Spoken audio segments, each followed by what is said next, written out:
Who we got? Who we got? Somebody popped up. What's up, y'all?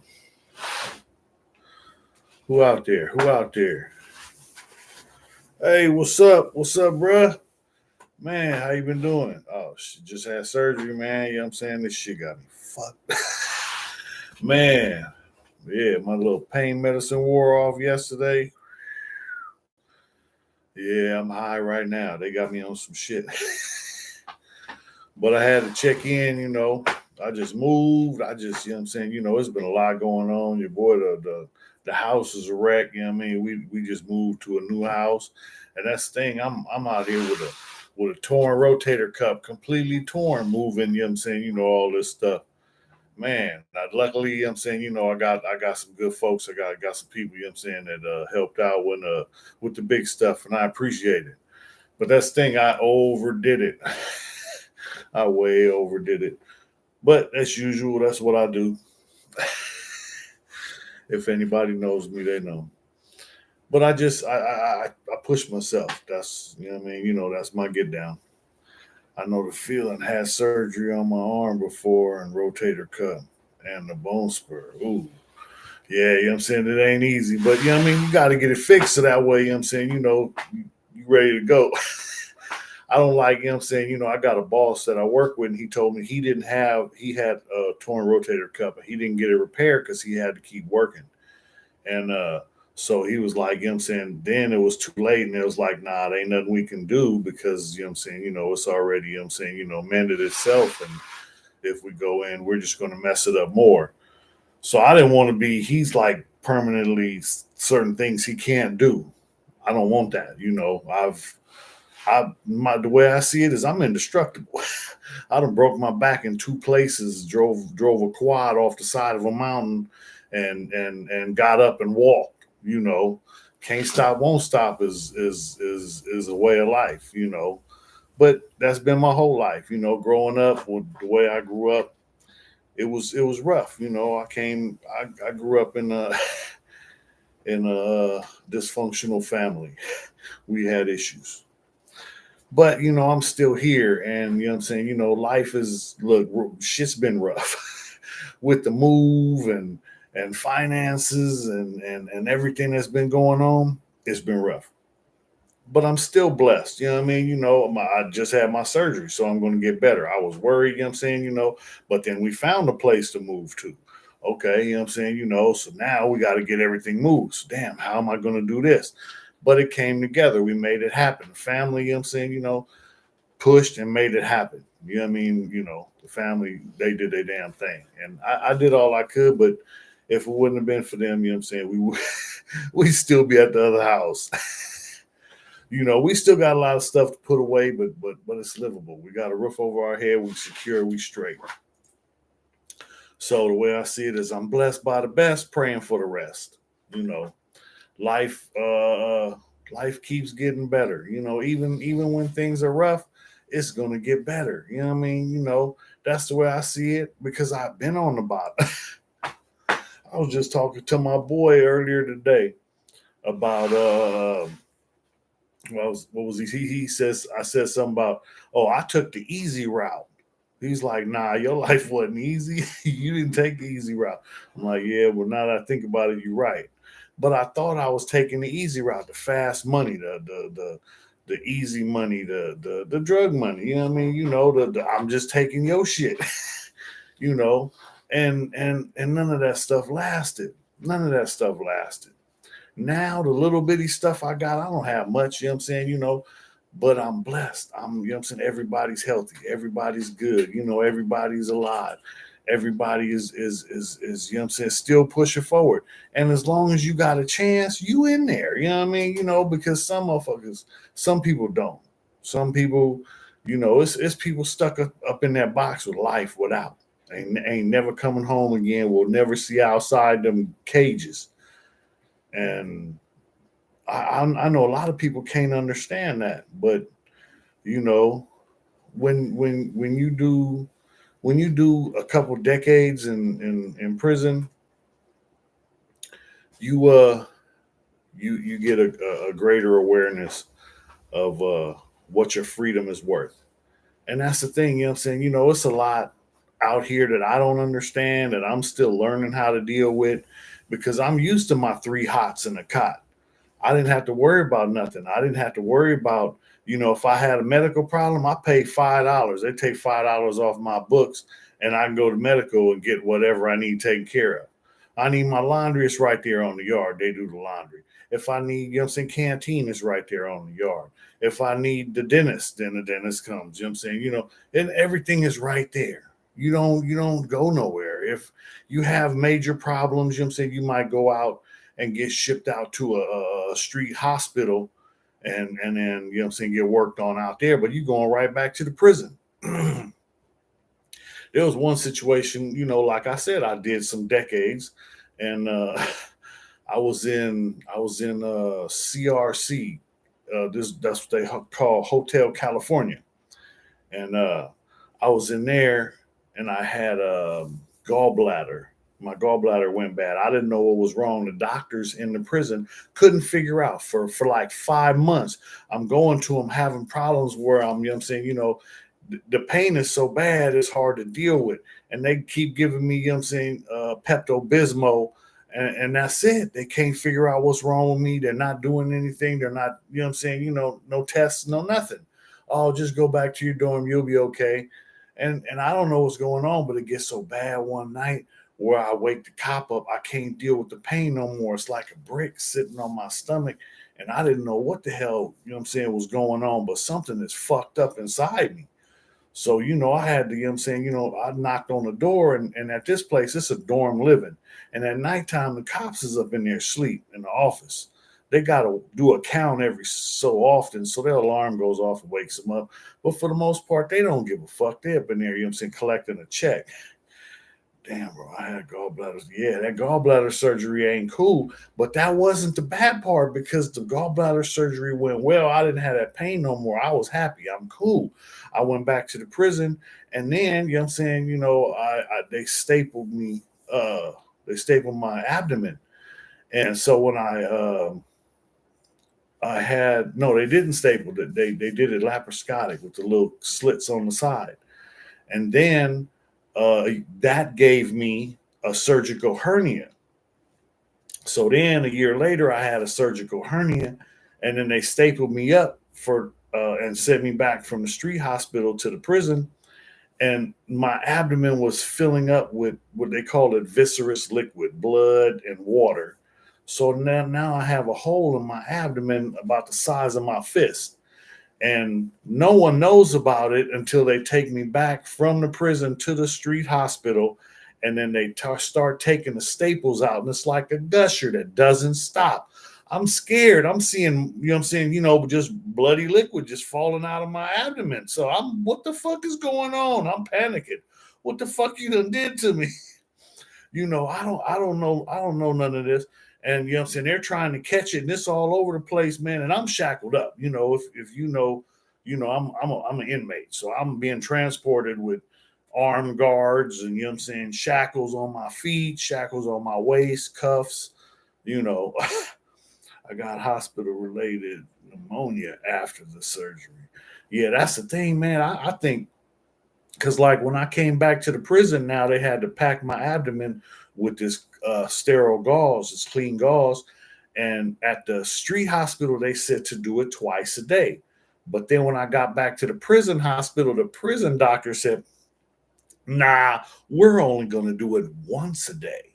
So they only cleaned it and repacked it once a day. And then guess what happened?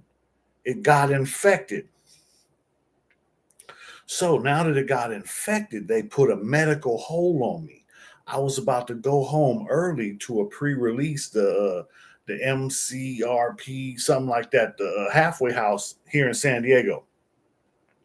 And my paperwork was done. I'm ready to go. I just got to wait. I had another, like another, 2 months, and I would have been able to get out early and go to that program and help, get myself together and get to work and get on my feet, because when you get out of prison, there ain't no help for you. The parole and probation, they don't want you to succeed. Then they ain't got no job security.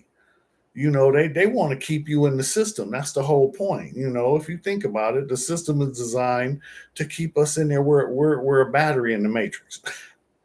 That's it. We're just, what I'm saying, we provide jobs, we fill up prisons, and then, what I'm saying, you got to pay guards, and that creates economies. And, what I'm saying, now you got people moving into this neighborhood, and you're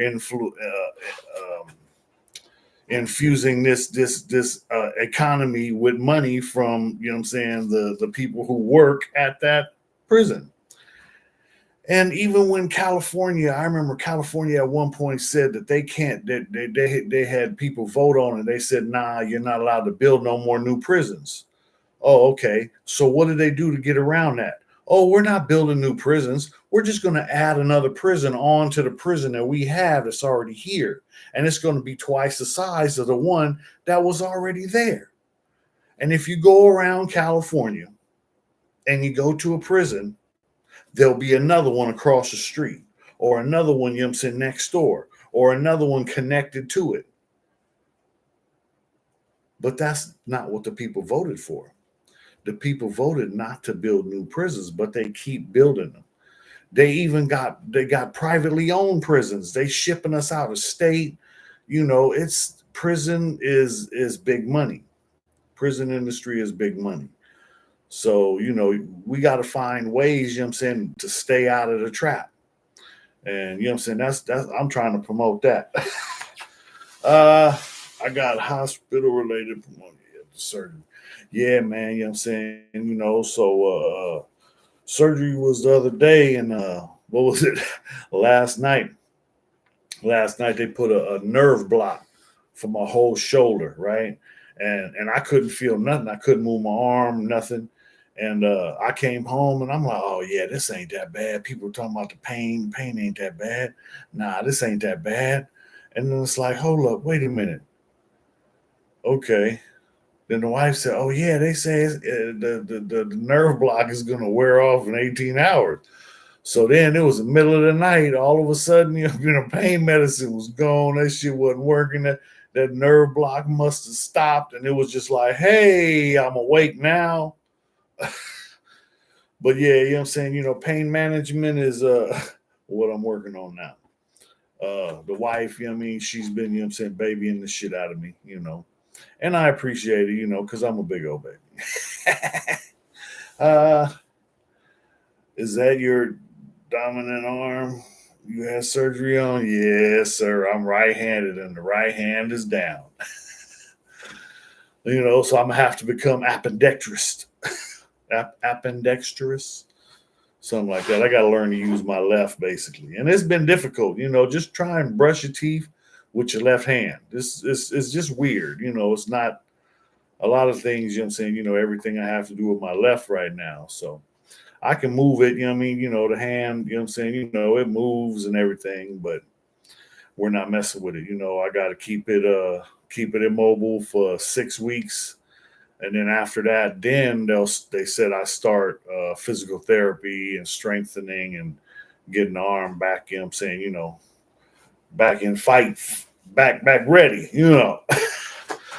But yeah, I'm saying, look, not happy. It's over with. It's over with. So if it hurts, but it don't as bad as it did, because right before I had surgery, I just told you I was moving. So we just moved the house, and everything, and it's been a little hectic, to say the least. I guess you can't tell, I'm on here looking all rough and rugged, I don't even know where my razor's at right now. We're still unpacking. It's going to be a minute, just bear with me. But that's the thing, I'm saying, I got the blue room, so, we in there like swimwear. Fred Smith, what's up? Good advice for youngsters. Try and keep that where even both arms, like a set of tires. The old timers used to tell me that at work. Yeah, hey, you got to take that advice whenever you get it. I was hard headed. I had to learn the hard way on a lot of things, and I like I say, I'm saying, I used to I always say I took the easy way out. because a lot of people, went to school and paid attention. I went to school. I was a class clown. Babe, can you get that paper off the thing, off my board? It's on the bottom of it.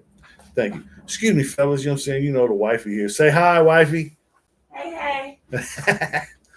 Yeah. So she's still, what I'm saying, unpacking, and she's a dynamo. I don't know how she does it. You know what I mean? I think she's done swallowed the Energizer bunny or something, because she just keeps going. You know, I'll be wore out. I'll be burnt. I'm done. This surgery gives me a break. I get to sit down. I get to relax. I get to take a break.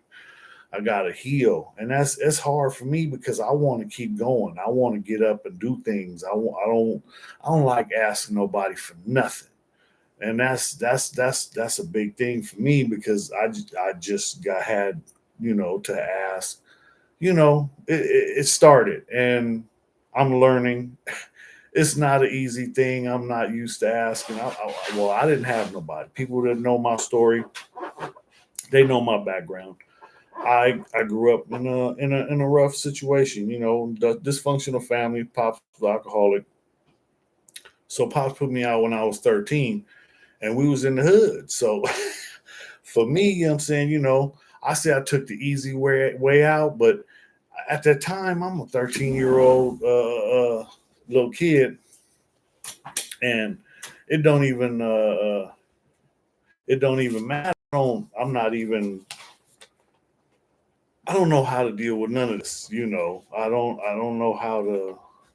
So I go with the easiest, the path with least resistance.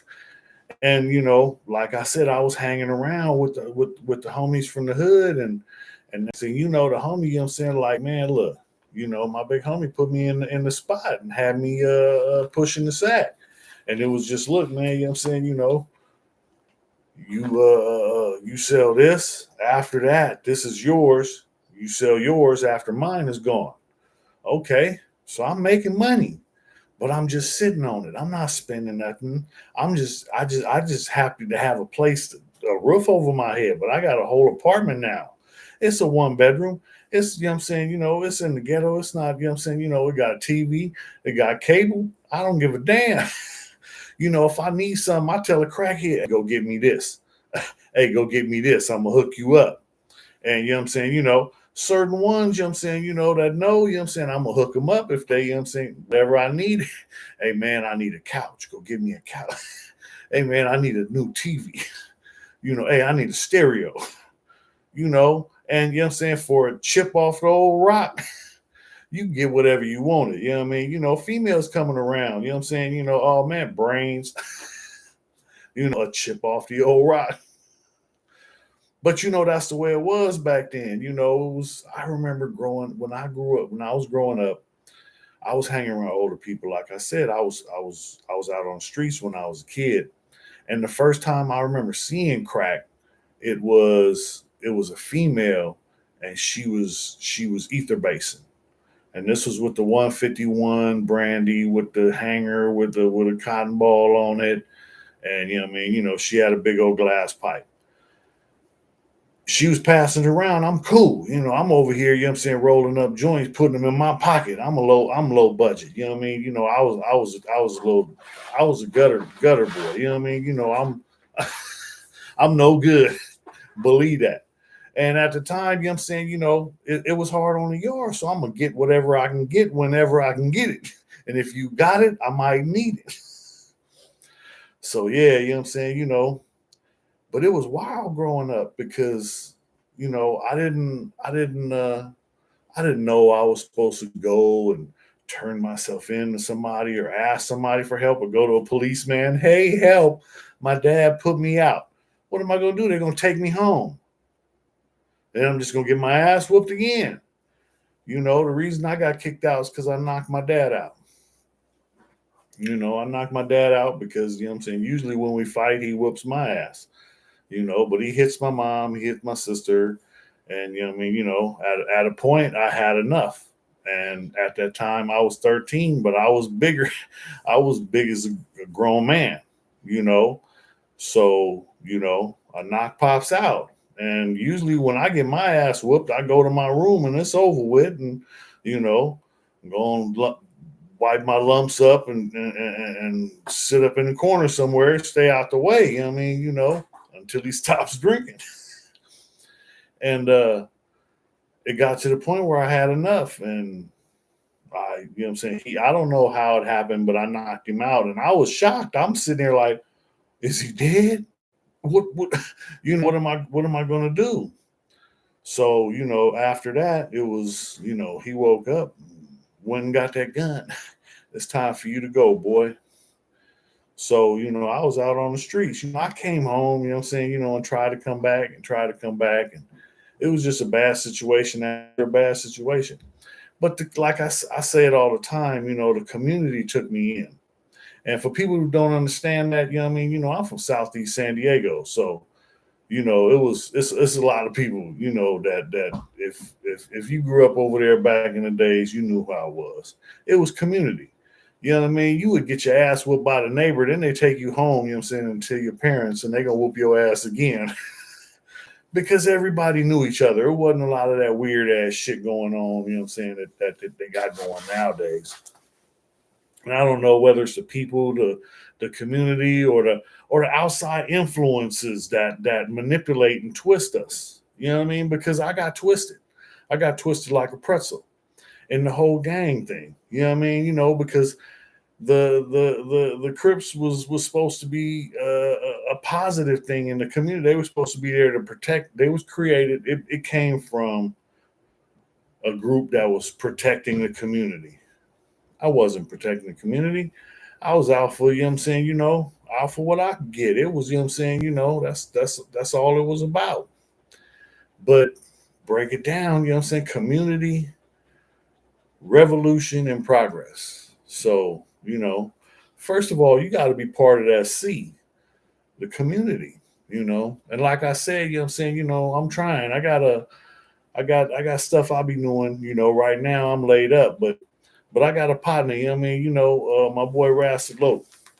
If you go on my channel, check out some of the things he's done.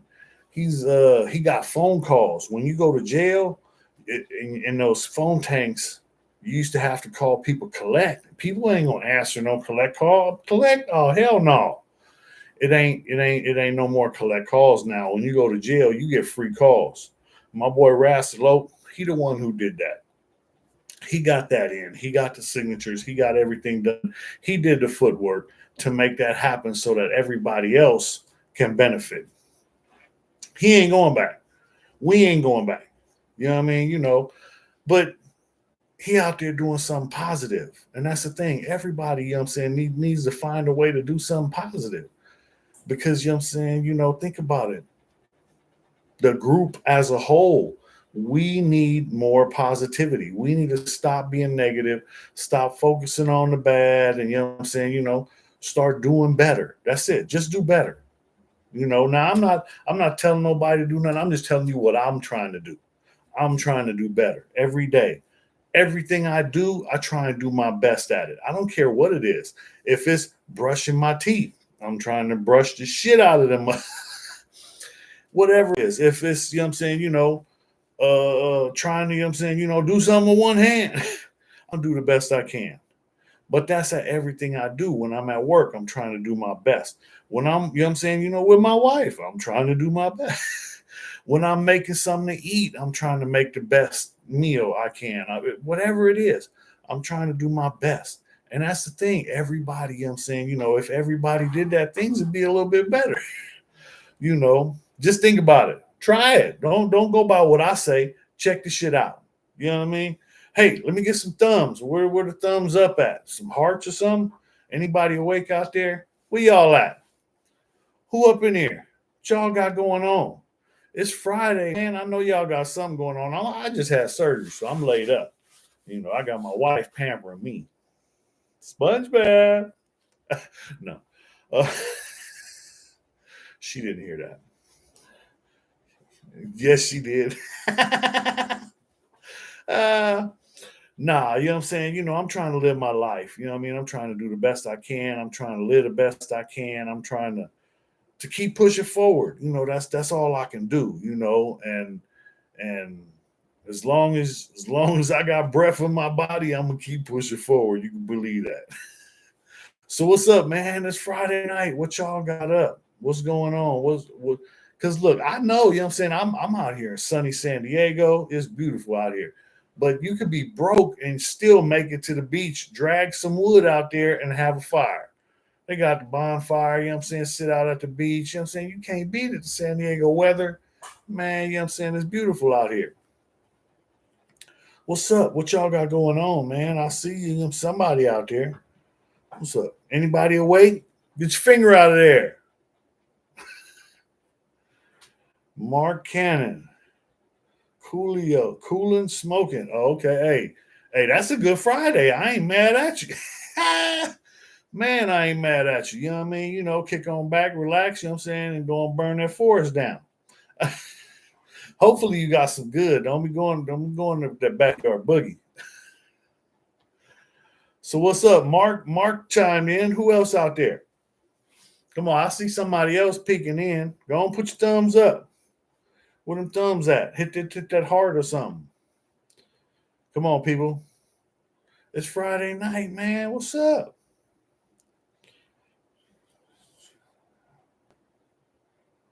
Yeah, hey, you know what I'm saying? That's what me and the wife be doing, you know what I'm saying? But look, we used to go to the movies all the time. We ain't been in a while because a lot been going on with the move and everything. But we got the hookup movies down here where they got the $5 the half priced Thursdays. So that's me and the wife's movie night. You know what I mean? We go down there and just kick back, take our grub up in there. You know what I'm saying? They got the little lounge chairs where you get comfortable, kick on back. Oh, hold on. Can't talk right now, Squirt. Gotta go on. Excuse me, fellas. Ha! No, my phone called. I should have had the phone turned on. Ha! So look here. One man bandit, one arm bandit, one arm bandit. What you got? Oh, I still toss it up. So what's up, man? You know what I'm saying? What y'all got up? What doing? It's Friday night, man. Anybody? Anybody? Going once? Going twice? Hey man, that's crazy. I just moved into this new house. Everything is different.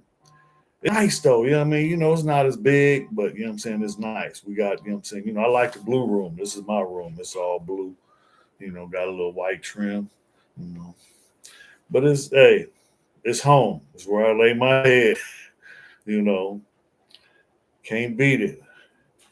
But that's the thing, you know what I'm saying? You gotta have things to do, things to keep you occupied, like 2 houses down, there's a trails into the canyons behind my house. And my wife, we be walking and doing our hikes and stuff. That's how I lost a lot of weight. I got all the way up to 310 pounds. And that's because I stopped smoking like 12 years ago. And I was smoking 2 packs a day. So after that, it was every year I just gained a little bit more and a little bit more and a little bit more and a little bit more until I looked like the Pillsbury Doughboy. So then it was time to do something. So, at the time, you know what I'm saying, the wife, you know what I mean, she got me eating better and got me walking, got all the way down to 260.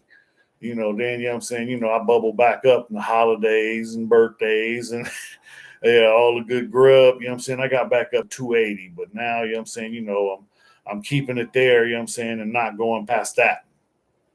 So trying, you know what I'm saying, get it going back down again. But with the surgery and everything, slow down. Wish I was out there in San Diego right about now. I love summertime in Cali. Yeah, you can't beat it out here. But that's the thing, they charge me for the weather. Man, I swear San Diego charge you for the weather out here. But you know what I'm saying? This Christmas, I remember a couple years back, my sister, she moved out. First she moved to Oregon, then she went to Washington State. she went out there and she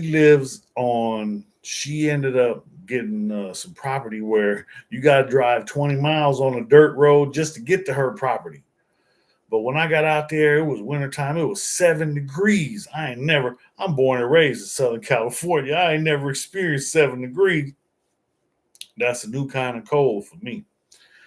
But I was up there with my mom. I ended up losing my mother, but I was able to spend 5 days with her before she passed.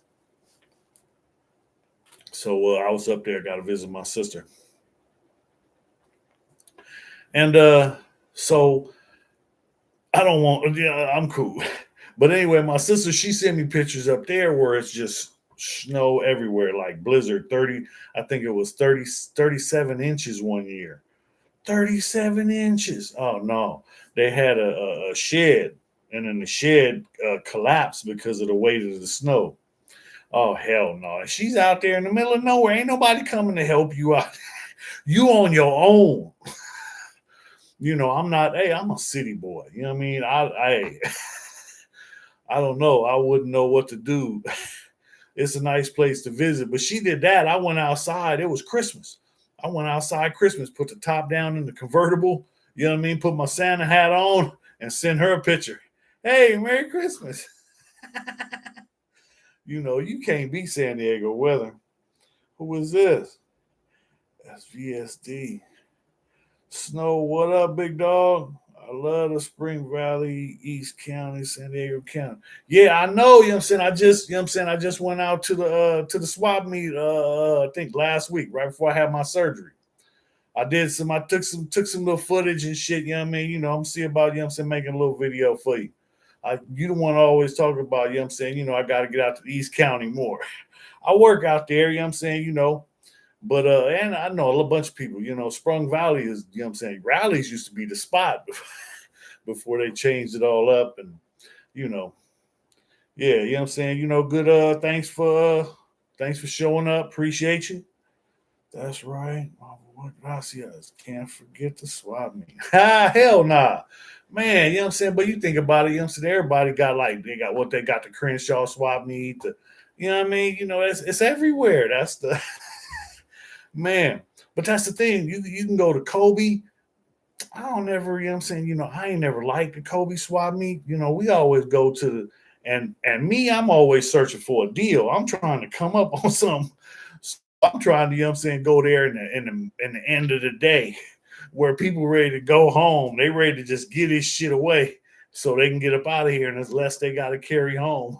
I'm going around the back lot trying to, you know what I'm saying, find somebody, you know what I'm saying, got something they trying to get rid of cheap. Hey, like I say, I'm a small time hustler trying to make it. And that swap meet get you by, you know what I mean? That's where I get all the pro clubs. Yeah, SV swap meet got the ghetto shit all used and abused. Man, hey, you need a little bit every now and then, you know what I mean? You got to find that one piece. You never know. But now I went through there. I was looking for the homie because last time I went through, you know what I'm saying, I got to go back because I got a little homie that got a booth out there and he be hustling doing this thing, you know what I'm saying, trying to get his clothing line and shit going. So, you know what I mean? It's a lot of people, you know what I'm saying, I didn't see him this time, so I got to catch him because he looked out for me. He blessed me. I was just coming through, you know what I mean, needed some shirts or something. I forgot what it was. But needed some shirts or something. So me and the wife had to grab this and that, And the homie, oh, what's up, cuz? You know what I mean? So I just started a little YouTube thing. And he was like, here, Key, you know what I'm saying? This is the big homie, you know what I mean? The little homie from East Dago. So, you know what I mean? I got to get back out there, catch up with him, you know what I mean? Because I won't want to show him and get y'all, you know what I'm saying? To go bless him, you know what I'm saying? Go by, check him out. He might have something y'all like out there. You never know. But at the same time, you're supposed to look out for your folks. Share it, you know what I'm saying? Spread it out. You know what I mean? Because it ain't about me. It's about the community. We got to stick together. We got to work together. You know what I mean? I don't care where you from. I don't care what you with. You know what I mean? If you good, you good. If you good, we good. Fresno 107M. Gilly 6 Wolford. What's cracking? It's 107? What does that mean? Eh, what you talking about, Gilly? Yeah, man, you know what I'm saying? That's the thing, the Spring Valley swap meet is like a staple. You know what I mean? I used to go there with my mom when I was a kid. Oh, the heat, it's 107 in Fresno. Oh, damn. Yeah, that's that's time to get in a pool or somebody, get in somebody's AC. Oh, that's one good thing about the house. I just moved. So my other house, we didn't have AC. We had air, but we didn't have AC. So I had, I'm saying, a portable AC in my room, I'm saying, to keep me cool because snow melts. You know what I mean? You got to keep snow cool. Yeah, 107 ain't cool. Man. And that's the thing. I've been up that way. You know what I mean? I was up in Visalia. Got a crazy story.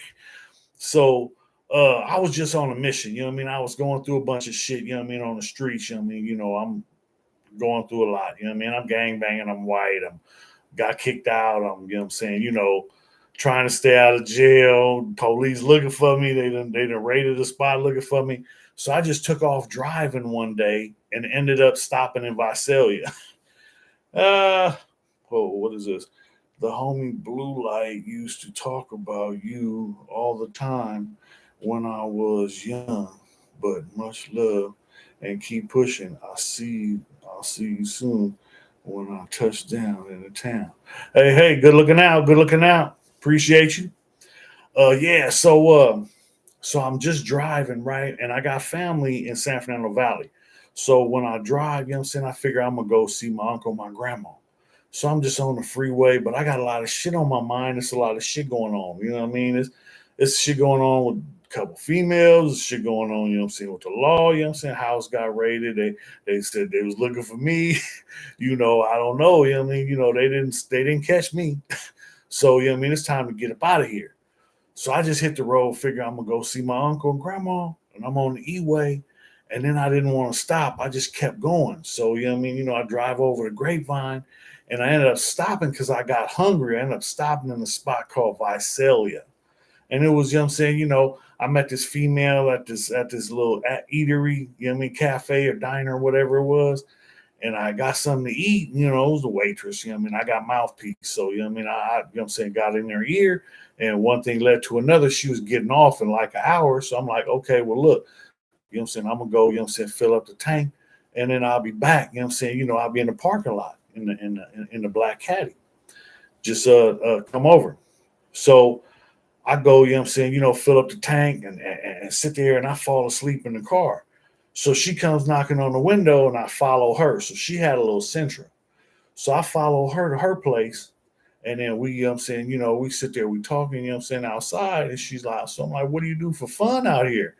Man, she took me driving in between the orange trees real fast. And then she said, reach out and grab one. And I'm like, what?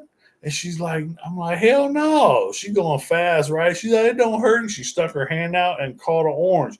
And you heard it smack in her hand, juice fly everywhere. And the orange was split. It had a perfect slice right in half because she hit it so hard, because she was going so fast. And it was like, yeah, this is what we do for fun out here. I'm like, oh man, that's bad. So now her and her sister lived in a two bedroom apartment. So I'm over there with her and her sister. She got a dude. So I had some weed and I smoke weed. But so this dude, what I'm saying, I sold him some of my weed. And the dude's like, hey, you got anything else? I'm like, yeah, I got some yay. He's like, what? And I'm like, I got some yay. He's like, what is that? Some yayo, some dope, some crack, some rock. He said, his eyes got this big. He said, you got rocks? So I'm like, yeah, I got rocks. So the fool, I'm saying, he's like, man, I'm saying, so I go, I had a little stash. It was a 200 sack, what I mean, So I go to the car, I'm saying, and I got 10, 20. So I pull them out, I'm saying, I put them on the table, and he's looking, eyes this big, and I'm like, yeah, that's a 50. How much you want? So he's like, all I got is 100. So I give him two 20s and tell him they 50s. And he's happy. But now he's back because he went in the room and, you know what I'm saying, had a party with the girl's sister.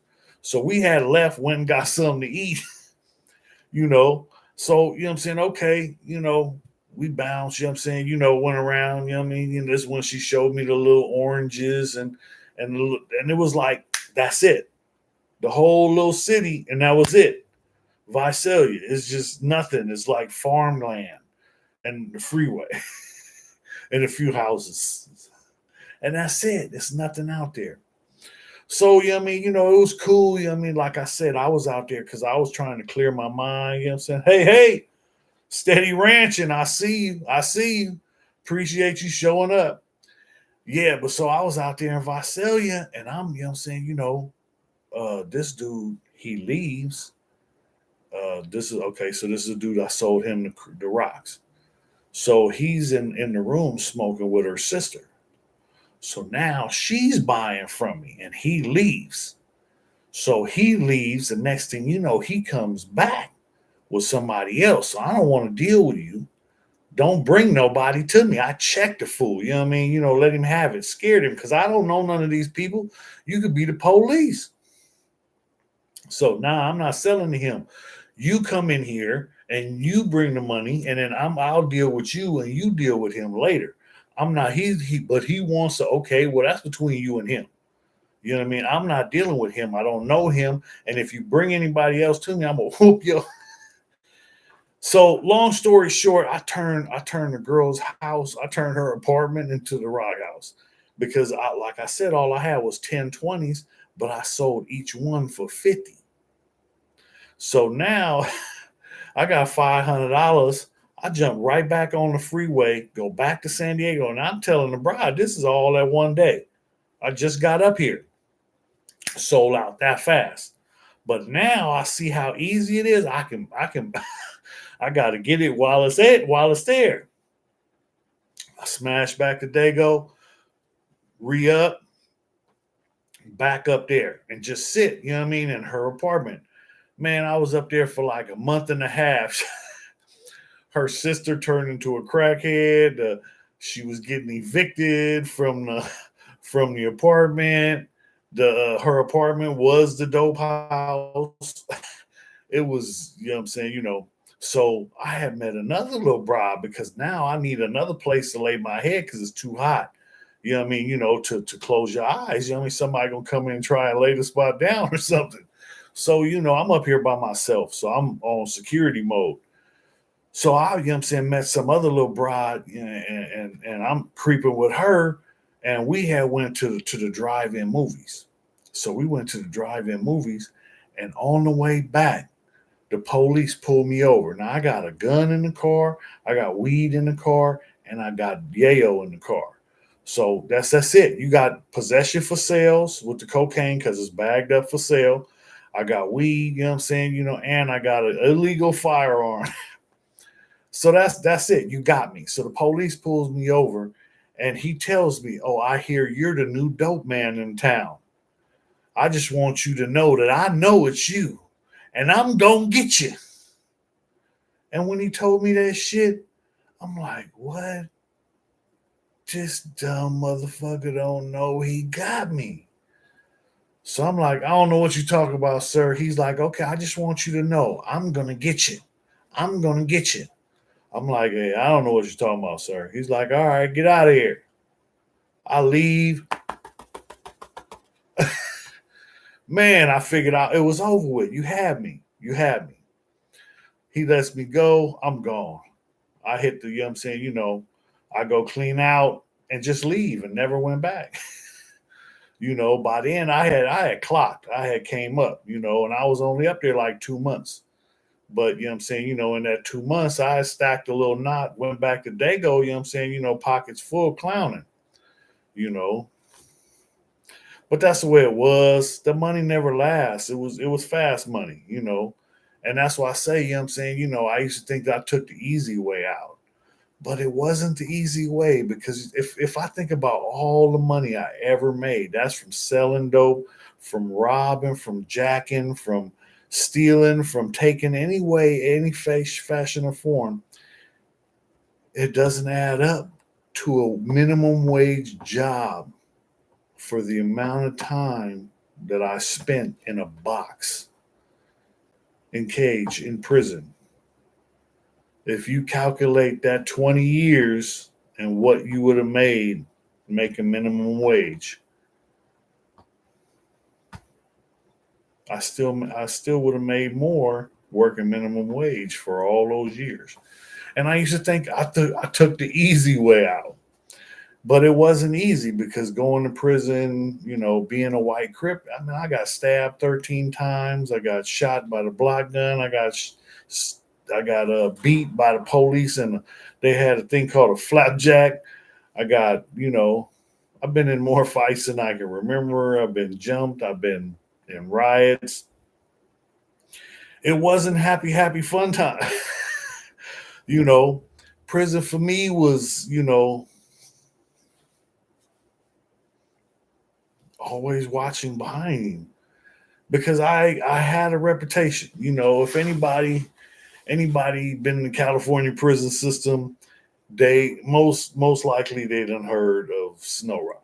I don't like to brag about this and that, but you know what I mean. I don't. I know. I spent my life fighting for my life. I spent my life fighting for my life as a kid. Having a fight with my father, all the way to being the only white boy in an all black neighborhood, having a fight just to be able to hang out.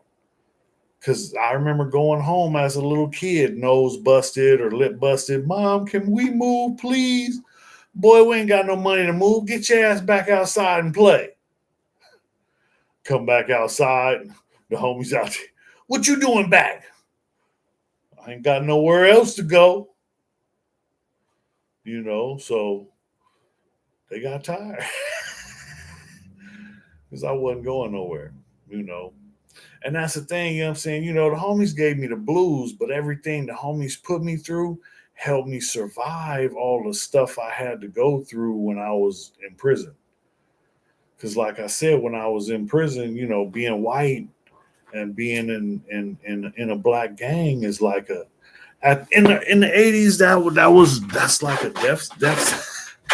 There was hits out on me. Put it like that. Like I said, the people, the white people, the racial white people weren't happy about me. I was considered a race traitor, and I don't see that. I This is who I am. I don't think I'm supposed to change. I think I'm supposed to be me, right? That's what they always say. Be yourself. Be yourself. This is who I am. But growing up as a kid, it was, oh, he thinks he's black, or he pretends to be black, or he wants to be black. And nah, I ain't never been none of that. I'm just trying to be me. And that's the thing. People don't understand. This is me. I'm not, you know what I'm saying? I'm not it's been 52 years. I haven't been pretending this long. This is just who I am. And I don't, you know what I'm saying? I don't sugarcoat poop. I don't sugarcoat shit. You know, I'm not a role model. You know what I'm saying? If anything, you can learn from my mistakes. I made a lot of them. Uh, I beat my head against the wall too many times, but now you can go around, look for a door, look for a window, go over. You know what I mean? I don't have to keep banging my head up against the wall. You know what I mean? I'm smart enough to go around. I'm smart enough to go over. But that's the thing. It ain't no quit. Ain't never no quit. Not in me. And that one of the things I swear, you know what I'm saying, I get it from the damn Marines. Is one of my favorite movies. Heartbreak Ridge with Clint Eastwood. Heartbreak Ridge, the fool named Gunny Highway. And he's, you know what I'm saying, the old Marine who's stuck in his ways, and you know what I mean, but he's with the shit. He ain't no punk, and he's gonna do his shit. He's gonna do his part. That's it. Do your part. All you do is do your part. That's it. And if you do your part and everybody else does their part, then we're gonna be all right. So I do my part. You know what I'm saying? By any means necessary. You adapt, you overcome. You don't just give up. You don't just fold up. You don't just roll over. That's not how we get down. That's not in me. That's not my get down. But each to his own. I don't if it's not in you, then you know what I'm saying, then do you. Know your role.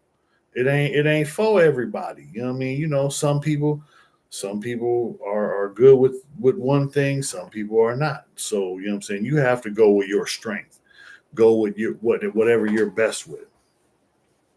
I'm just trying to lace people up, get somebody, you know what I'm saying, to do something different than what I did. Because, like I said, I spent many many a night stuck in a cage, and I don't wish that on nobody, because after so long of being locked in a box, it mentally messes with you. You when I first got out of prison, I couldn't sleep, and that was like for like 2 weeks.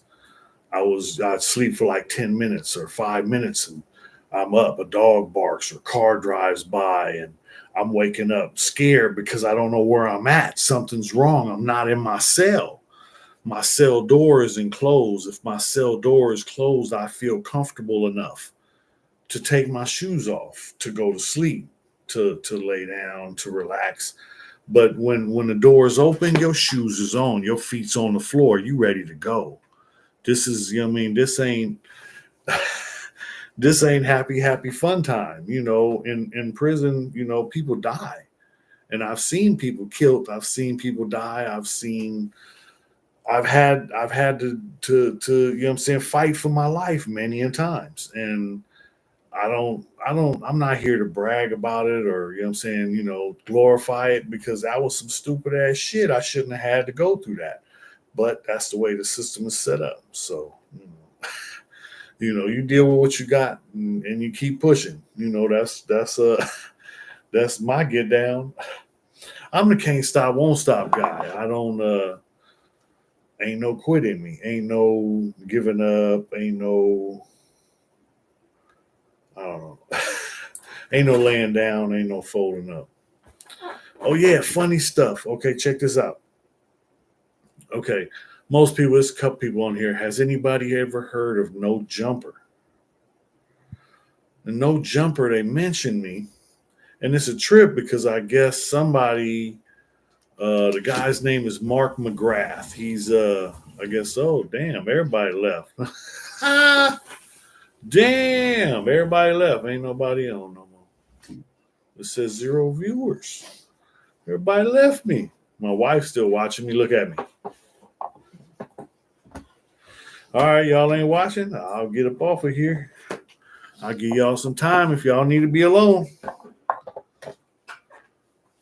So y'all ready for me to go, huh?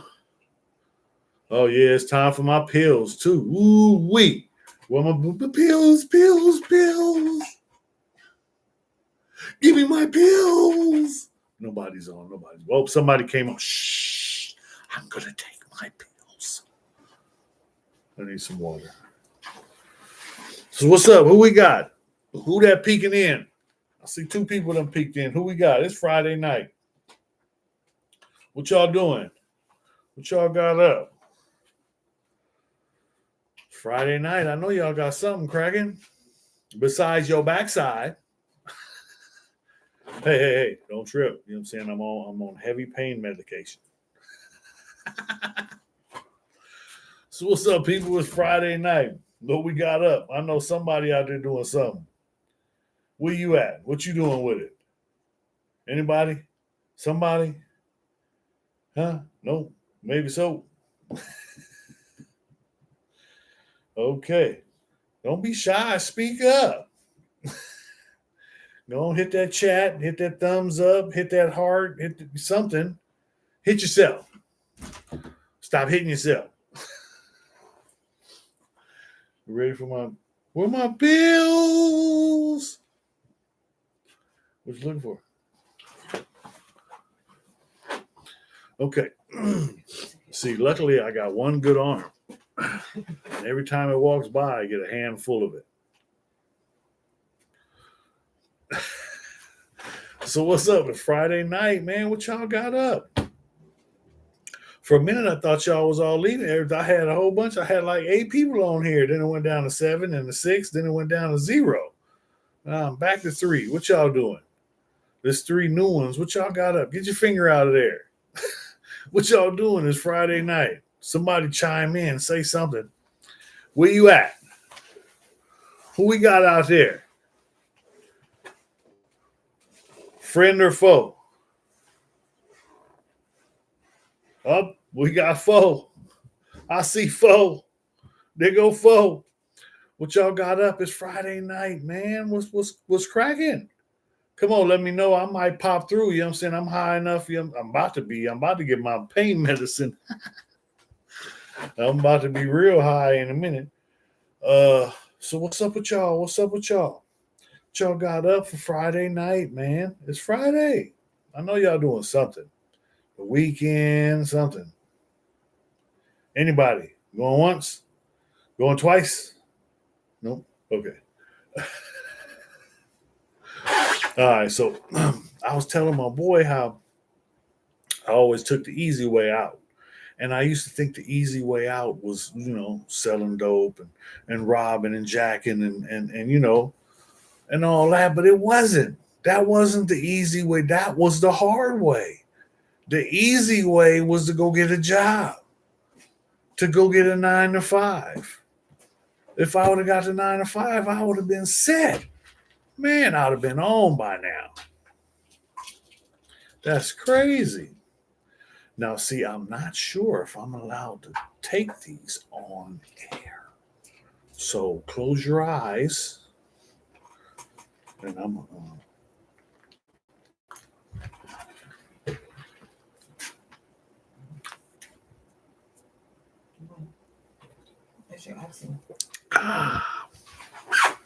all right, a few minutes. I'll be feeling no pain. So now, I'll tell the truth. I'll tell the truth. Nah, so what y'all got up? It's Friday night. Okay, so yeah, like I was saying, I used to think I took the easy way out by selling drugs and robbing and jacking. What would you know what I'm saying? Was that the easy route? Or was the easy route getting a 9 to 5 job and going to work every day? I think that's the easy route. Because by going the hard route, I spent 20 years at least 15 in a maximum security prison in California. And this is during the 80s, the 90s, and it's in the early 2000s. This wasn't a happy time in California prisons. Anybody that knows, I spent a lot of time in Corcoran. I was in Lancaster for like 4 years. I spent 8.5 years in Donovan. I bounced around.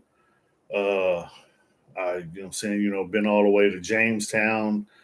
I paroled from Soledad. That was after doing the 12 years, and that was crazy because like I did 12 years, 7 months straight, and then I paroled. My last 8 months, I was in the hole, and then I did. When I got out, I didn't have no place to go. I didn't have no family left. Everybody had left San Diego. So I was on my own, and I paroled from Soledad, and then they took me to Gilroy bus station, and we got on the bus. The bus ride was crazy because, I've been in a cage for 12 years. So mentally, I'm fucked up. My last 8 months in the hole, I'm really fucked up. But you know what I'm saying? I paroled some 10-year-old Levi's that I had, a white sweatshirt, and some white Nikes. And I had on state drawers and state socks. I stole those. And then I had a paper bag with all my paperwork from the hole. There was a girl. I had I was on the bus. I'm the females on the bus. I'm trying to holler. Look, it's been 12 years. I've been stuck in a cage. I don't give a damn. Hey, what's up? Hey, the most you can say is no. I don't mean no disrespect. Don't take this the wrong way. I've been locked up over 12 years. You know what I mean? I'm just trying to, and you know what I'm saying? The women, you know what I'm saying, they understood, and wasn't none of them giving up nothing. But I had some good conversation. We chopped it up. I had some, the 99. I was going south. I was on the 99 South. Man, that was the worst bus ride ever because we left at like 9, 10 in the morning, and we didn't get to San Diego until like 1, 2 in the morning. And it's like the whole day was on the bus, and it was stop after stop after stop. And what was the worst was, Gilroy is all the way up north, but it stopped in San Luis Obispo, and they told us we had 30 minutes. So there was a girl on there, you know what I mean? So I was chopping it up, trying to get her to go in the bathroom with me. You know what I mean? Anyone, it don't matter. So we had went to the subway, and we was walking back, and the bus is pulling out of the bus station as we're walking back. And then they see us and they're like, hey, I'm saying, I thought I was missing some people. So we jump on the bus. I'm like, man, glad I didn't leave you guys. And now I'm getting back on the bus. So I'm thinking like, damn, they was about to leave me. If they would have left me, I'd have went over there to that liquor store and got me a screwdriver. I'd have been driving somebody's car home. That's you know what I'm saying? I've been a criminal most of my life. You know what I mean? This is how I survive. I'm not fisting to go without. I'm not fisting to be stuck. I got to check in with my parole officer. That's absconding. That's a violation if you don't check in within 24 hours. So I had to go. So luckily, you know what I'm saying, we caught the bus. But now I'm freaked out. I'm back on the bus and I'm scared because I'm thinking about, man, if I'd have missed that bus, I'd have had to steal me a car. And that would have, led me back to doing, what I know. And I don't want to do that. I want to do something different. I want to change. So I know if I don't do something different, then there's not going to be any change, and this is me working on me. I'm trying, trying to make myself a better person. I'm trying to do better. I'm trying to, this after being incarcerated for 12 years, 7 months straight, it wasn't a happy time. Mentally, I was messed up, but I got into a drug program because I wanted to change. I wanted something different. I wanted a different life. I didn't want to be stuck in a box, and then the sad thing was when I came home, one homie came through and he came through, picked me up, everything, and then, oh yeah, man, I'm about to go out of town, but when I come back, I'm gonna do this and I'm gonna do that and I'm gonna take you shopping. Man, I didn't see the fool again for 2 years. And that's the thing, man, I didn't ask you for nothing, but you offered. You know what I mean? So now it's like, okay, I'm cool on you, dude. You know what I mean? I'm cool. Your man live by his word. I live by my word. That's all I got.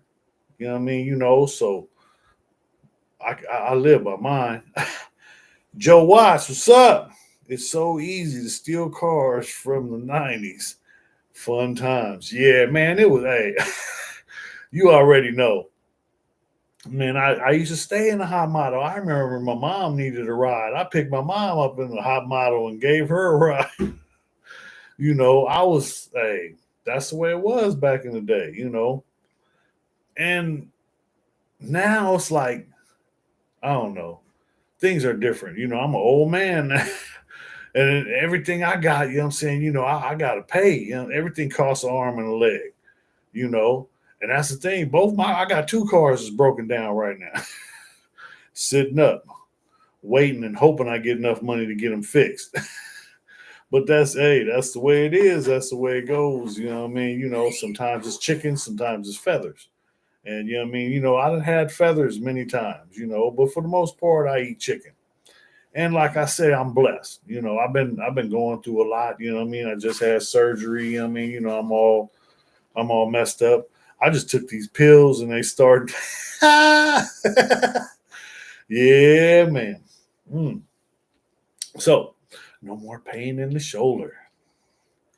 But yeah, you know what I'm saying? We just moved and that was hard, because I had a fully torn rotator cuff and, what I'm saying, was moving everything. And me, the wife, mother-in-law, family, what I'm saying, we got it done. And what I'm saying, we still unpacking, we still working on it. I'm laid up now, so I'm done. But I did my part. My family, what I'm saying, worked the shit out of me. But it needed to be done. I felt, what I'm saying, I did enough so that they can, what I'm saying, put the little things away, the big things are taken care of, and we're good. We're good. We got a roof over our head. We're set. And that's the biggest thing is, my family is taken care of. It makes me feel like, I'm doing my part as a man. I'm just trying to do my part. And that's the thing, like I'm saying, every day you try and do your best. Everything you do, you try and do the best you can at it. As long as you do that, shit keeps getting better. Shit keeps getting better. Like I say, I'm saying, I'm still going through it. I still got issues. I still got, I'm saying, stuff that I'm working on. I'm still, I'm saying, trying to better self. That's a constant. Constantly trying to upgrade. Family is every man. You ain't never lied. And like I said, the people that know me know I didn't grow up in the family. You know, I was raised by the community. The community took me in. It's people. I got a play brother. I got a play brother. My play brother Ricky. He took me in. Let me sleep on his couch. Let me sleep in the room with his son. When I fall down, he'd be there to pick me up, scoop me up. You know what I'm saying? Set me down. You know what I'm saying? Try and get in my ear, have me doing good. You know what I'm saying? I'll be working with him and doing odd jobs and this and that, and he putting money in my pocket, food in my belly. But the streets keep calling. And then he knows, what I'm saying, he sees it. He's like, look, man, don't bring that shit around the family. So when I get back in the streets, I get back on my feet, I go back to the block. That's what I know. That's that was where I was comfortable. And it would always lead me back to the box, back to the block, back to the box. And that's the thing. We got to find different ways to do things because that wasn't working. Like I said, I spent over 20 years in a California prison. That's not what we're trying to do. Now I'm out here. I got a job. Right now I'm on. I guess I'm gonna be on disability. I just started doing paperwork, and this I hear it's some bullshit, and it's hard to get, and I don't know what the fuck I'm doing. This shit is all new to me. So I'm trying to figure out how to do the disability and how to do all this, and I don't know. I just trust and believe, trust and believe, trust and believe. The man upstairs is gonna take care of me. He every time things go bad or things get rough or I start stressing and worrying, and then it's just okay. Let go and let God. Just let go and let God. Let go and let God, and it gets better. And I can't speak for nobody else. I can only speak for me. But for me, that's what works for me. And every time, I'm saying, trust and believe, it always works out. And it works out better than, I'm saying, my plans because I try and do my way, but it doesn't work out. And then, I'm saying, it comes out better than what I ever even thought of when I let go and let God. So I'm going to keep on doing what's working. You know, it's been rough the last couple weeks. I think this is my first time being on since last week. I haven't even really been looking at my channel. I appreciate all y'all for showing up. I think there's a temp disability you can apply for through job if you're gonna be out longer than 2 weeks. I didn't know for sure though. Nah, my company gave me sent me paperwork. I got to get at EDD, and the doctor, I'm gonna be disabled, and they say I get like 75% of my check, but it's untaxed. So uh, I'm not sure how much that is, but they say you get paid like every 2 weeks. And then they say they be forgetting to do paperwork or somebody doesn't sign something and then you don't get paid for an extra 2 weeks. And then, so it's I'm not looking forward to it. I don't, like I said, I got my wife and she's, she's better than I am at that stuff. So, I lean on her when it comes to things like that. But that's the thing. That's the whole point of having a team. You know what I mean? When you got a team with you, you got assistance. And sometimes, what I'm saying, what I've learned through life is if you want to go fast, go by yourself. If you want to go far, go with a group. So my family is my group. That's who I'm taking with me. You know, Anybody that knows me, anybody, it ain't hard, be part of the team. I'm, I'm trying to work with as many people as possible because the more people we get together, the more we can do together. So come on, people, let's get it. So it's Friday night, y'all. What's up? I know somebody got something going on. Where the barbecue's at? Who got the pool party cracking?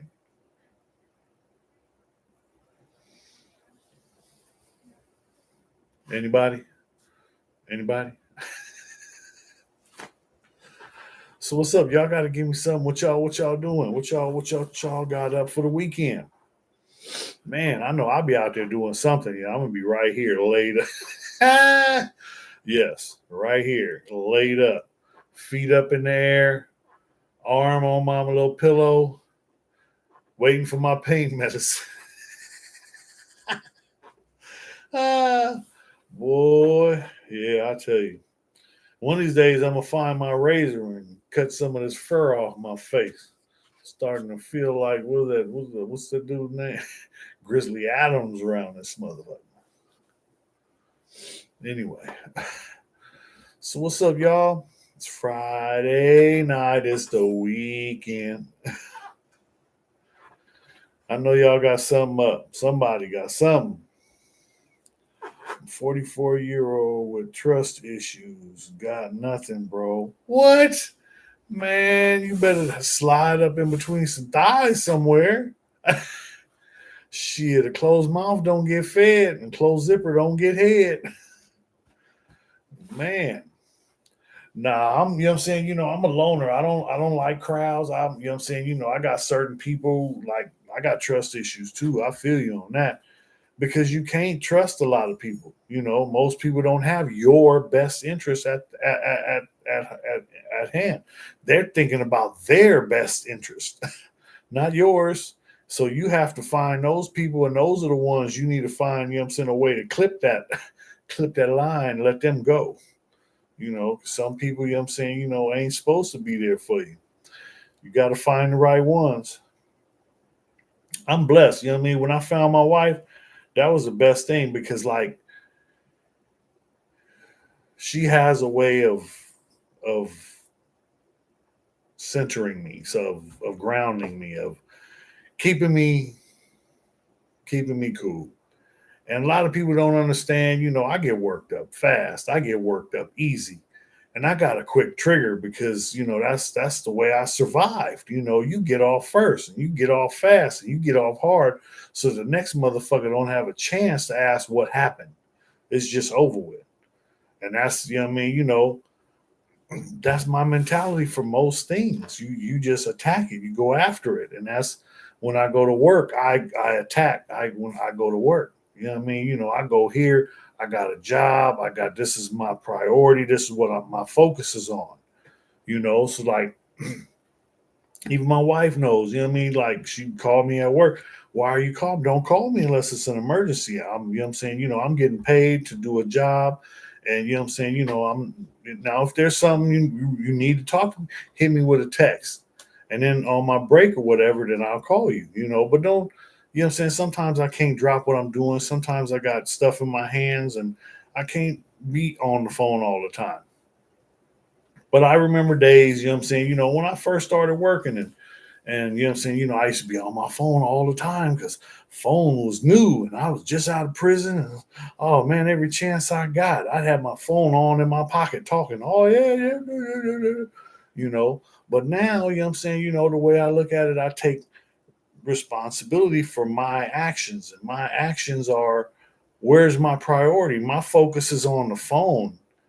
I'm gonna fuck around and die. You know what I mean? I work around heavy equipment. I work around other people. I work around, you know what I'm saying, traffic. I work around power lines. I work around, you know what I'm saying, a lot of hazardous shit.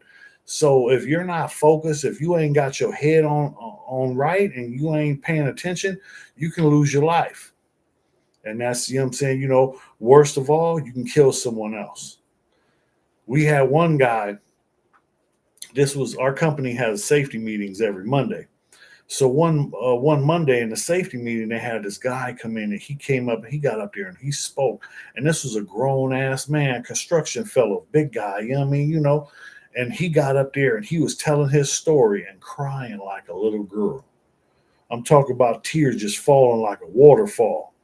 And he was telling the story about how him and his crew were out on a job and he told them to kick back and he would finish up. And he ended up in the bucket and bumped into power. When he bumped into power, electricity ran through the rest of the truck and electrocuted the three crew members that were in the truck. And all three of them died because he moved the bucket wrong and wasn't paying attention to power. And three men that he, cared about. This was his crew. This was his company. This was his, and he don't do construction. He couldn't go back to work. This is something he had done for, you know what I'm saying, a lot of years, and now he couldn't even go back to do it, and he couldn't do it anymore. But he came in to speak up to us, to advise us of what to do and how to do it, because you never know when somebody else can make a mistake that could put your life in jeopardy.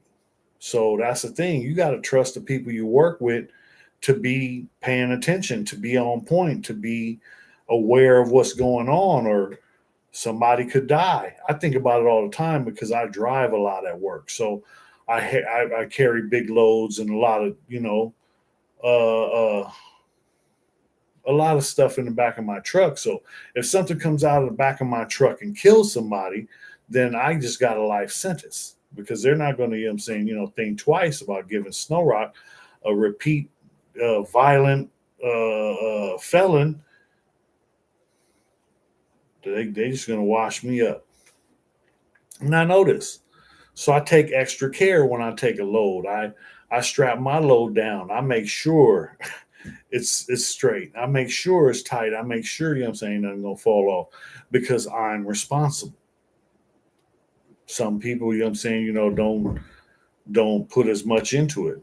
So you gotta be careful when you're out on the roads, out on the streets. And I done seen the company I work for, we done had accidents where people, stuff fell off the back of the truck. And we've had accidents where people didn't put the brake on or you didn't put the wheel chalk and the truck rolled. I remember when I first started working at the company, this is like the big dog's son. And he, he was in a T40, which is the big bucket truck. Bucket goes up in the air.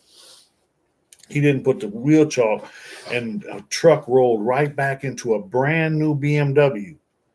Yeah, our company paid for a brand new BMW for somebody else. Where you going? Where? Who's that? Okay, you good? Okay. All right, people. So Friday night was cracking. I know y'all got something going on. Who did? Somebody just popped their head up in there. Who that? Identify yourself. Nah, so what's up, people? It's the weekend. I know y'all got something up. Man, I'm supposed to be laid up. I already been on here for what? Hour and a half? Almost hour and a half. Man, pain medicine kicking in. I'm ready to go lay it on down, people. It's happy time. It's nappy time. Might be time for me to go and lay it out. Yeah. But that's the thing, you know what I'm saying? That's what I'm supposed to do. Relax, heal, let the body, you know what I'm saying, regenerate and fix the mess I got going on. It's a mess. But it's fixed. They fixed the tendon going over the arm and they fixed the tendon going over the front. So the one on the outside was completely severed, and the one in the front was ripped in half. So now with that fixed, hopefully, I'll be doing a little bit better. But yeah, you know what I'm saying? They say I gotta be laid up for 6 weeks and no movement, no moving of the shoulder. And then after that, then I'll start physical therapy and all that. So and then that could take like another, you know what I'm saying? They say 4 to 6 months on the recovery time. So I'm not looking forward to it, but here I am. I guess you might be seeing a little bit more of me. So hello, who is this? Miss Stephanie 777. Hello. I see you. Yeah, hey, I got 7 viewers and I got 7 likes. I need 7 hearts. Who gonna hit the Steven. Oh man, what's the cash? Oh man, you know what I'm saying? Let me see what we got.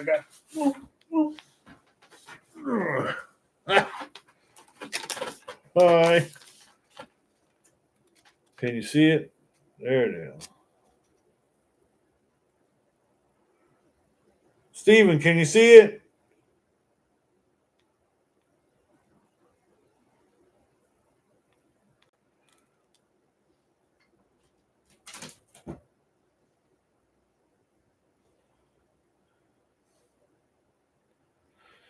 Yeah, hey, any donations are greatly appreciated. Like I say, I'm a small time hustler trying to make it.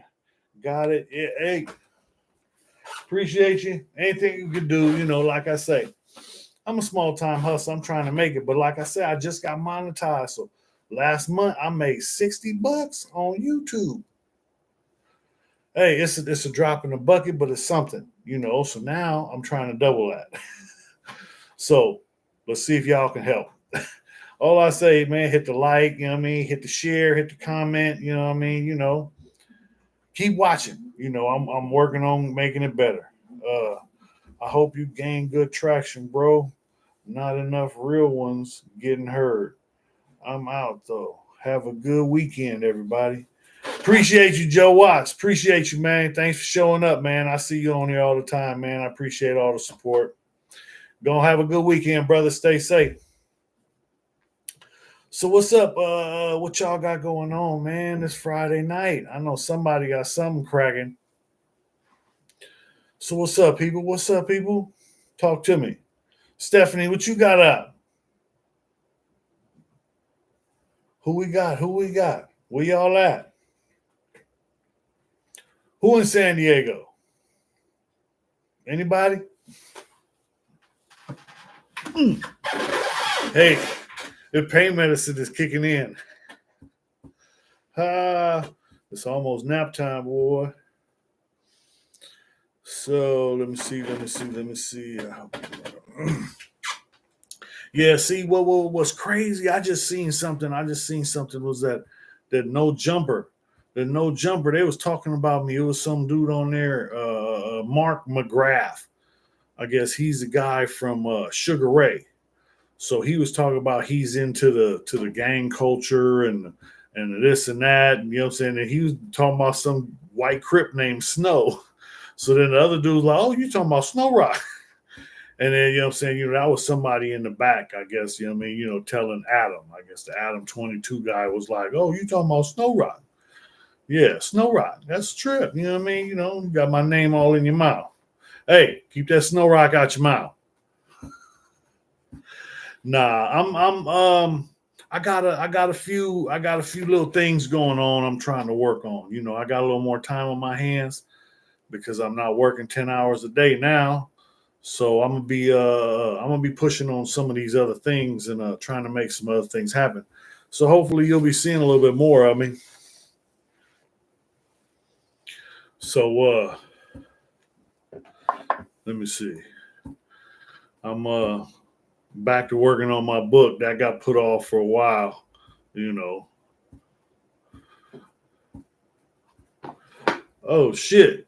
Hey Steven, good looking out, man. I just look up the Cash App, man. Appreciate you. Greatly appreciate it. Everybody, Steven, he the man. Appreciate you, bruh. Thank you, thank you. But like I say, you know what I mean? I'm a small time hustler trying to make it, and little by little, you know what I'm saying? I'm trying to build my channel and, do better and do more. Like I say, I'm working on bringing the lowrider out. I'm trying to do a bunch of stuff and just little by little, my first priority was to get moved. I just got moved. My second priority was get my surgery taken care of. So my surgery is done. Now my third priority is to heal. So now I got to heal up. But, you know what I'm saying, coming back bigger, stronger, faster, you know what I'm saying, don't get it twisted. Can't stop, won't stop. Yeah, you know what I'm saying? It's I had some people getting at me about doing a movie, some documentary, and you know, it was supposed to go down, but then there was some twists in there, and I wasn't comfortable with the way things was working out. I was asked to sign something, without having anybody to look it over, and I wasn't comfortable with that. So, but like I said, I still got a bunch of stuff going because if anybody, you know what I'm saying, can imagine what it's like growing up, white boy in all black neighborhood, joining the Crips, and then going to prison, got all the way went from level 1 to level 4, ended up, paroling, getting out, and you know what I'm saying, still having a few marbles, and, getting out here living my best life. I'm all legit now. I got a job, I got a life, I got a wife, I got a family.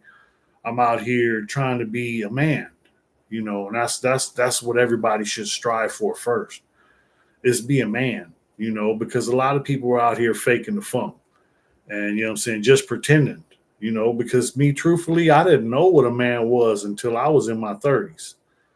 I thought when I was 14, I had my own apartment. So at that time, I used to think that I'm a man. I got my own roof over my head. I wasn't a man. I was a kid playing, pretending, and that's the reality of it because I didn't know what it took to be a man. To be a man, you got to be part of your community. To be a man, you got to be a positive part of your community. You got to be responsible for your responsibilities. That's the thing. A lot of people put shit off and don't take care of their responsibilities. I've done it. I've done it. I done been through a bunch of stuff, and when I go into personal stuff, I try and keep my personal life out of this, because, you know, I don't know how all this works, because I'm always worried about saying the wrong thing or saying somebody's name or something like that. You know what I mean? Because I don't want to get nobody caught up. I don't want to get caught up. So everything I say is all entertainment. Don't believe none of it. Snow is just on here clowning. A lot of times I talk about, my past because, I've already done the time for, the past. Ain't no going back, ain't no changing it. That's done. But like in my cases, I went to trial and I lost. I went to trial and I lost. I took a deal on my last case, but my first offense when I was 9 years old, I shot somebody, assault with a deadly weapon. And that was my first offense because the guy broke my mom's jaw. What was I supposed to do? I didn't see no other way. This was the easiest way. This was the path of least resistance. And it was a gun in the closet. I went and got it and tried to protect my family. That started my life of crime because from then, after that, it was Oh, I robbed a house. Yep, I was 11. Some older kids talked me into going in the window. I was 11 years old. I was easily manipulated by the older kids. You know what I mean? But you learn, right? So, somebody seen me, pointed me out. I'm the only white boy. I stand out. It was literally one block from where I live, literally on the next block from where I live. We knew these people. You know what I mean? And that's the thing. I just went up in there and took some little janky stereo calculator and some food. I was hungry. So the first thing I did was went to the refrigerator. But the other guys took the TVs and stuff like that. I didn't, I was a little kid. I was 11. So that, began my life of crime, And then, after that, my dad called the police on me and said I hit him. Really, I pushed him just because I was trying to get away from the situation. So I ended up going to juvenile camp for the first time when I was 13. I got out.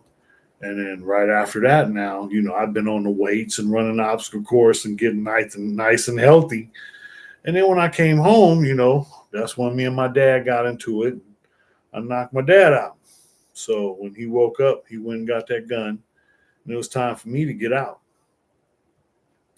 So from there, it was, into the dope house. And the homie's like, hey, you can stay here as long as you sell this for me. So, okay. And like I said, I used to say this was the easy way out. But when I really think about it and look at it, wasn't nothing easy about that route. I ended up in and out of juvenile facilities until I turned an adult and went to prison and gang banging, robbing, dealing dope, and stealing anything that wasn't nailed down, and any hustle, any way to make a buck. I was young, I was there, and it wasn't happy fun times. It's glorified on TV and in movies, but in reality, it's not, because it's, for the most part, it's more work than you have to put in at a job. If you're doing anything that's making, it's it never adds up, because all the time that you end up doing, if you would have been getting paid minimum wage for all that time, if I'd have been getting minimum wage for 20 years, I'd, I'm saying, I'd be paid. I'd have, I'm saying, retirement, all kinds of shit. Probably own a home or something, where I'm at. I'm starting over. I just got kicked out of my place because, I'm saying, the owner wants to sell it. I need to own my own home, I'm saying, but I'm a small time hustler. Like I said, I'm saying, I go to work every day. So I'm getting paid hourly. And, sometimes I worry about, is this enough? So now I'm trying to do more. Here I am, I'm saying, I'm on YouTube, and on YouTube, I just started getting monetized. So this is new to me. So when you guys get a chance, if you see a commercial, watch the commercial. It pays me. It helps me, I'm saying, those couple pennies my way. Every little bit counts. You know what I mean? Steven just sent me, send me a cash app. Man, I appreciate you, good looking out. That was $50. Man, I can use it. You know what I mean? And like I say, I'm just a small time hustler trying to make it, trying to stay legit, trying to keep from going to somebody else's pockets. Cause that was the way of things. That's the way, if somebody has something I wanted, I was coming for it. I'm going in your safe. I'm, stripping you from the jewelry, the wedding ring, all that. It don't matter. I'm gonna need that. And I try, I say I wanted to be a good guy, but I wasn't a good guy. I wasn't. Not at all. For the people that know, I was a little wild out there when I was on the streets. I was trying to prove a point, because a lot of people look at me and they see one thing, And then I have to let them know that there's something else. What's up, Snow Kraken? GP, I see you. 619 Capricorn. What happening, big homie? Love you, Hood. Thank you for coming to the baby shower. It was highly appreciated. Oh, man, it ain't nothing. You know what I'm saying? You know how we do it. You know how we do it. We fam, bruh. Yeah, man, you know what I'm saying? You know, that's the thing. I got my people, you know what I'm saying, that show up, and I appreciate y'all. Cause like I said, I just got monetized. This is all new to me. You know what I mean? You know, the last month was the first month of me getting monetized. This is a blessing. You know what I mean? You know, and I ain't rich, but you know, it's something, you know, and little by little, I keep moving forward. I keep, you know what I'm saying, you know, working on getting better and doing better because that's who I am. Everybody that knows me, if anybody knows me, you know what I mean. You know, I'm not for sit around with my hands, sit on my hands. I'm fisting to keep pushing. I'm fisting to keep grinding. I'm gonna keep moving forward, and I'm gonna keep trying to upgrade at all times. What's the sling? uh,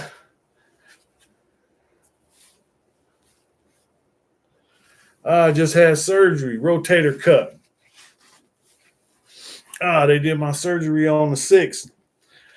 Today's the second day, and I just got my pain medicine, so I'm all right right now. They fixed the rotator cuff, man. You know what I'm saying? You know, last night they put a nerve block in to where it blocked all the pain. I couldn't even feel my arm, I couldn't move it or nothing.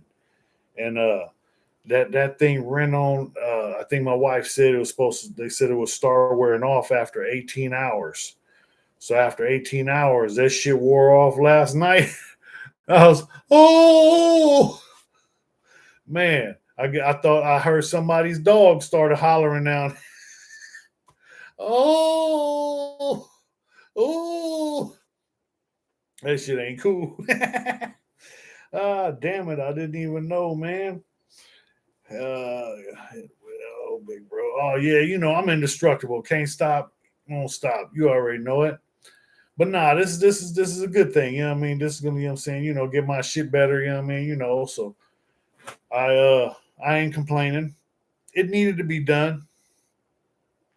So yeah, I was just telling everybody, man. You know, I'm a small time hustler trying to make it, man. You know what I'm saying? You know, I'm on here, and this is all new to me, so I'm learning. I'm a content creator,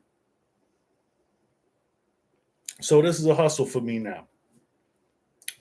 I'm not trying to get nobody to cut themselves short, break themselves. None of that. You know, that was my old way. You know, I ain't coming in with the pistol telling you hands in the air, nobody move, nobody get hurt. Now, you know what I'm saying? You know, I'm just trying to crack a joke every now and then, make you smile, tell you a story, keep you entertained a little while. You know, watch them commercials. And it helps my channel. So every little bit counts. And then my partner, you know what I'm saying, Steven, man, I appreciate you, man. Steven just sent me $50 Cash App. Anybody, you know what I'm saying, you know, anybody else, feel free. Holla at your partner. You know, anything helps. Don't cut yourself short, though. You ain't got to give nothing. This channel's free. All you got to do is watch, listen, and let me crack a joke every now and then. I got a couple of them. Okay, have you heard the one about the retarded kid? No? This is a good one. Check it out. So, there's a little retarded kid, single mother. So, it's his first day of school, and he's so happy and excited about going to school. So, his mom, she got a job, so she can't, you know what I'm saying, you know, take him to school. So, she takes him to the bus stop and tells him, you know what I'm saying, look, when the bus comes, ask, is this the school bus? When the doors open up, ask, is this the school bus? So the little boy's standing there and he's happy. First day of school, and he's sitting there, and the bus pulls up, and the doors open up. The little boy said, is this the school bus? And the bus drives off. And the little boy sits out there all day. He eats his lunch, he plays and does everything. At the end of the day, mom's comes and picks him up, thinks he's been at school all day. So mom's asks him, how was his day? And she tells him, oh, this and this and this. He chased the butterfly and all that. So then the next day, remember when the bus pulls up, asks, is this a school bus? So boy's sitting out there, mom goes to work, Bus pulls up, doors open up. Little boy said, "Is this the tool bus?" And the bus peels out and leaves the little boy. Little boy sits out there all day, plays, chases butterflies, you know what I'm saying? Eats his lunch. Mom's picks him up, thinks he's been at school all day. You know what I'm saying? Same thing, takes him home, tells him how his day was, everything. So then the next day, bus is up, boy, mom drops him off. Boy's out there. Remember when the bus pulls up and the doors open up, asks, "Is this a school bus?" So the bus pulls up, doors open up, little boy said, "This the tool bus?" And the bus driver gets off the bus and beats the shit out the little kid. Little kid, you know what I'm saying, beat up. Mom comes to pick him up, sees him all beat up. What happened? So he tells mom what happened. So she calls the police. Now she got the police. They're waiting in a bush to see what happens. So remember when the bus pulls up and the doors open up, asks, "Is this a school bus?" So the little boy's sitting there and the bus pulls up and the doors open up and the little boy said, "Is this the school bus?" And the bus driver gets off the bus about to beat the shit out the little boy again. And then the mom comes out and grabs her son, and the police grab the bus driver. And the mom is like, "Why are you doing this to my baby? Why are you doing this to him?" And the bus driver said, "Because he made fun of me." Heal up quickly, Sniwroc. Oh, yeah, man, you know what I'm saying? I'm indestructible. Can't stop, won't stop. Can you tell us a funny-ass story? I thought that was a funny-ass story. You didn't like that one? The little retarded kid was a good one. I got another one, though. Ain't nobody listening here. Check it out. Okay, dude went to a tattoo parlor. He told the tattooist, "I want a tattoo of $100 bill." And he said, "You know what I'm saying? You know what?" He's like, "Yeah, I want a tattoo of $100 bill on my dick." And he's like, "Why?" He's like, "Do a tattoo first, then I'll tell you." So the dude does a tattoo, $100 bill on the dude's penis. So the dude's got the tattoo and he's like, "Man, now tell me, why the hell did you know what I'm saying, did you want the tattoo of $100 bill on your dick?" He said 3 reasons. 1, I like to play with my money. 2, I like to see my money grow. And 3, I want to see how long it's going to take my old lady to blow this $100 bill. What you got? What you got? That good enough? JoJo AZ, I see you, man. Respects to you too, brother. Man, so what's up, man? What y'all got up? It's Friday night. OG Mike, what you got up? Come on, I know y'all got something cracking. Friday night is the weekend. Yeah, man, I just had this rotator cuff surgery and I just had my meds, so I'm feeling on cloud 9 right about now. So what it do? What it do? What's up with you? What do you call a Mexican with a rubber toe? I don't know. What is it? JoJo. Oh, that's wrong. Roberto, that's wrong. Hey, all right. What do you call a waitress with one leg? Eileen. Everybody knows that, right? All right. What do you call a cow with no legs? Ground beef. Okay. What do you call a dog with no legs? It don't matter. It ain't gonna come anyhow. Okay. What do you call a guy on the porch with no legs? Matt. Nah, a real life hood story with your homies. Shit was funny though. Hold on. What do you call a guy on the wall with no arms and legs? Art. Uh, what you call the same waitress in Japan? I don't know. Irene? Oh, that's fucked up. I got it. I didn't want it though. I got you. Nah, a funny hood story. A funny hood story, man. Let's see. Let's see. It's a bunch of them because you know what I'm saying. I gotta think back when.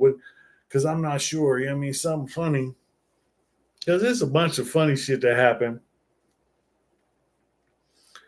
Oh man, I'm not. I'm trying to pull something out of my hat. Let me see. Let me see. Because I just took my pain medicine. My mind ain't working real well right now. Damn. Oh, okay. Funny story, but not funny sad. Funny story. So we the homie wanted some rims. So you know what I'm saying? There was a younger homie and he had a little bucket and he wanted some rims. So you know what I mean, I get in the car quick. So, we found him a car, you know what I'm saying? He found some rims that he liked, like, okay, we're gonna get this car. So we get this car, we, you know what I'm saying, we out of there, we on our way. But now, you know what I'm saying, the police get behind us, one thing led to another, you know what I'm saying, we getting chased. We get chased, but somebody gets on the freeway going the wrong way. And then, you know what I'm saying, the police crash. Then, you know what I'm saying? So we get away. As soon as we get far enough out of sight, I pull over and I'm jumping out of the car. But the youngster and the other homies like, nah, man, you know what I'm saying? I want these rims. So they're gonna try and make it. But I know the police are this is a hot ass car. It's time to go. So they stay on the E-way. I go up to the ice plant and climb over a fence into apartment complex. Apartment complex got a parking area. I bet you I could find a car there. So yeah, I mean, I'm out of there. Man, they ended up, you know what I'm saying, getting into another high-speed chase, flipping the car. The homie that was in the passenger seat didn't have a seatbelt on, flew out of the car, got all fucked up. And then the one that was driving told on him. I think they tried to tell on me too, but it wasn't no proof I wasn't around. I was gone. Sad but true. Yeah, we had a bunch of good times. You know what I mean? I remember, you know what I'm saying, back in the day, uh the hood was like, I don't know, it's nothing like it is now. You know what I'm saying? When I go over there and drive through the set and see the video, and it's not like it was because we used to be out there. We'd be up and down. You know what I mean? You're gonna see somebody. You gonna I don't know, you know what I mean? It's like a ghost town when I go through the block now. Now I know where the homies is at, you know what I mean? Because them the homies out, you know what I mean, but it's not like it was. And plus I ain't out there, you know what I mean? I ain't out there no more. I'm at home. Like, hey, I'm gonna be laid up for a minute now, you know what I mean?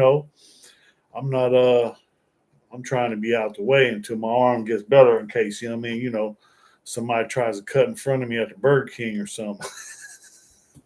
you know. One time I got the runs during a heist, went to the grass out back, used my muscle shirt to wipe and went back to it. hey, hey man, look, when you gotta go, you gotta go. That's some fucked up shit, but you know what I mean, you made it happen. Man, that's all that matters. You know what I'm saying? You got to make shit happen, because everybody has crazy stuff that happens. Everybody done been through some things. And you talk about, going out there and letting it go. How many times you done been in that situation? And you can't move, you can't step, you can't walk, you can't nothing. You clenched up so tight, holding them cheeks. Bet not, because if you move, it's all coming out. Man, that's a bad situation. That's a bad situation, JoJo. So what's up? What's up, people? Somebody tell me something. I've been on here almost 2 hours now. Yeah, I'm about to, I'm saying, man, there's 10 of y'all on here. Y'all paying attention to me, huh? I don't know why I ain't special. Well, my mom always said I was special. This motherfucking medicine is kicking in. I need a nap. So look here, man. What y'all got up, man? Talk to me. What y'all want to hear about? Give me something. Give me something. The teacher said you were special. No, my mama said I was special. Yeah. The teacher didn't say nothing. But I was in a special class at school. I ain't ashamed. I was in there because I was fighting all the time. There was some other people in here. They was there because they wasn't all there. Damn, that was funny as fuck. Nah, you know what I'm saying? You know, when I was at Choice, I was in the special class. I was in Mr. Young class, if anybody know. Back in the day, this teacher, man, big old monster swole white dude, you know what I mean? Rode his bike from the beach all the way to the hood to school every day. Every day. I was grown. Years later, on the block, out there slanging, and he's riding his bike back and forth. And I, hey, Miss, you know, and sometimes he would stop and talk to me while I was out on the block in front of Dad selling dope. And he's on his ride home, you know what I'm saying, you know, back to the beach.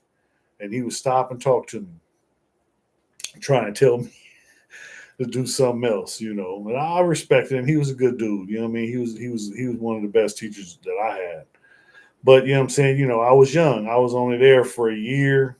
And you know what I'm saying, then it was junior high, and then it was no control and no teachers that cared. I used to hit the special ed chicks. I believe you. uh, only didn't know they were special because we were in the same. Yeah.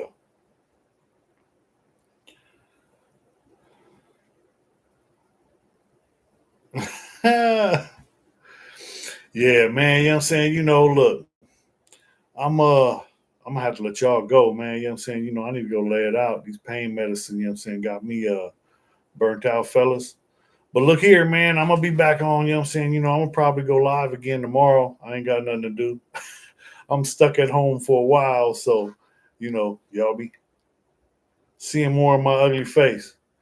Hey, thanks for the likes. Hit the shares, you know what I mean? Hit that heart again, hit the thumbs up, and thanks for watching, people.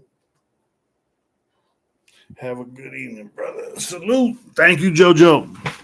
All right, people, I'm out of here. Y'all be good or be good at it.